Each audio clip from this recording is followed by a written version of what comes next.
Up until this point, I had never lived in a country that I would say I am from. This is the Culture Date, where we explore cultures and challenge stereotypes. I'm Busayo, and after moving from Nigeria to China, then the UK, I realized how much culture shapes not only who we are, but how we see each other. On this episode, I sit with a man whose life truly embodies multiculturalism. Born in Scotland to Indian parents, he's lived across Europe, Asia, the Middle East, and Africa. From the Netherlands to Brunei, Oman to Kuwait, down to Egypt, and now the United Kingdom. Yet, despite all these homes, he told me something powerful. Up until this point, I had never lived in a country that I would say I am from. But I had never lived in India at this point. And then after Egypt, I came here to the UK, and it's been almost a decade now. So I've actually been in London for the longest time I've ever stayed in one place in my life. Which of the cultures do you feel most connected to? I would say I do feel very close to my South Indian culture, but I also feel very close to my Gulf Arab. So that's like Oman, Kuwait. So you said you feel close to your South Asian culture. Is it because of your parents? I would say more so with that, and the older I've become, especially in the last few years, the more sort of in touch I'm trying to be with my heritage. I just find sometimes when you live in such globalized cities and modern cities, it's very easy to lose that touch of culture, and you just become, I guess, a global person or a modern citizen, whatever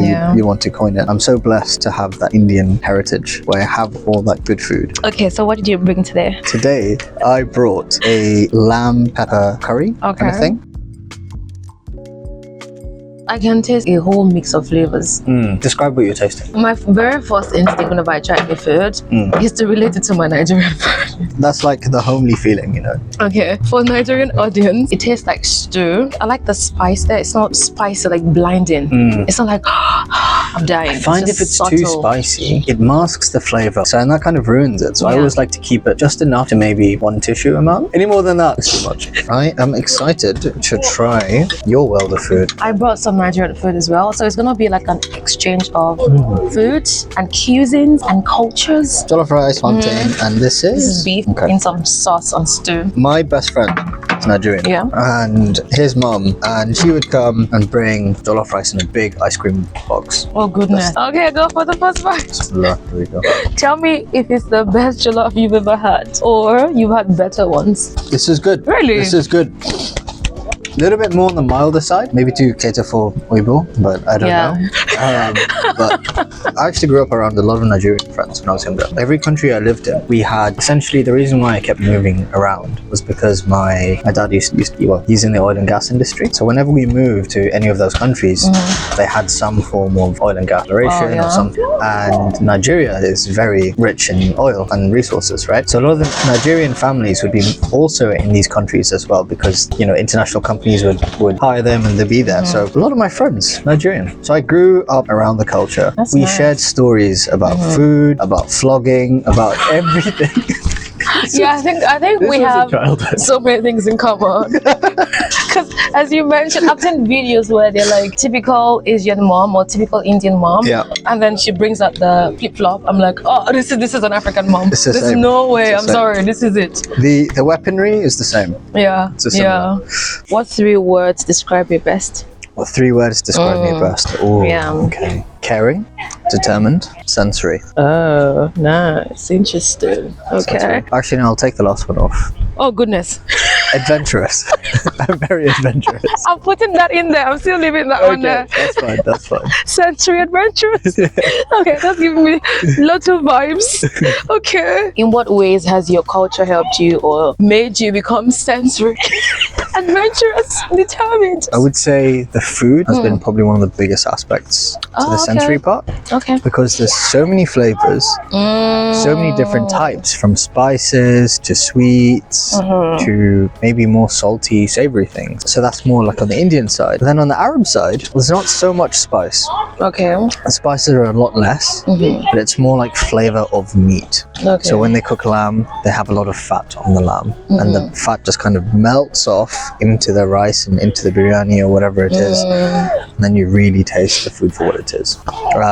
So that has played a part of me being sensory. What's the dating scene amongst people around you? I think people, they go on dates, they meet up, they maybe download apps and they go, but I know a lot of people that actually meet through other people. It's more of like an organic meeting. Can we bring back, what's that thing? Which thing? Parents matching people up, what's that thing? Arranged marriage? Yes. Yeah. It's an interesting topic. Can we just bring it back? It's an interesting topic. Because we're tired. What are your thoughts on that? No. No. I don't agree. Fair I don't enough. like it. Fair enough. But in like just the rough idea sounds good, but like the reality might not be good, you know. What's the worst stereotype you've heard about South Indians? They smell. And which one don't you mind? Like which stereotype have you heard? You're like, oh, that's cool, so I don't mind. I actually don't know, to be honest with you. The thing is, because I've lived abroad for a lot of my life and I kind of adapted to different cultures and everything, I find that maybe the stereotypes I don't fully understand, or I don't fully see the stereotypes. Because I'm quite different when I go to South India. When I go to my home village, I am quite lighter skinned than most people. Typically South Indians are quite darker in skin tone. So I would just say... Do you know what I found very interesting? When I was in China, some people would call me Indian. Really? Yeah, and I would be like... I've seen so many videos on TikTok of like maybe someone from Africa or someone from America. They go to China and it's like the first time they've seen a black person. Yeah. And they're so fascinated. They're like, is your hair real? Is your skin like, what's going on? Yeah. What was the experience like for you when you first went there? Were people like, did they take notice of you? Oh yeah, of course. I was the superstar. Yeah, is it? Like no.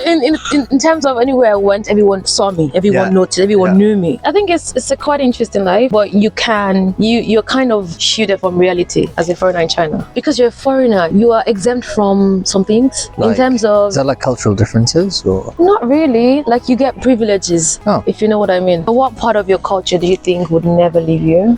Food's always gonna stay. By now, you should know he loves food. I love food too. Okay, he has an Instagram page for just cooking. Actually, what's the page? At Faris Feasts. Yes. I appreciate you asking me about my culture because you made me think quite a lot as well. And that's exactly what the Culture Date is about. Exploring cultures and challenging stereotypes. Subscribe for more stories like this.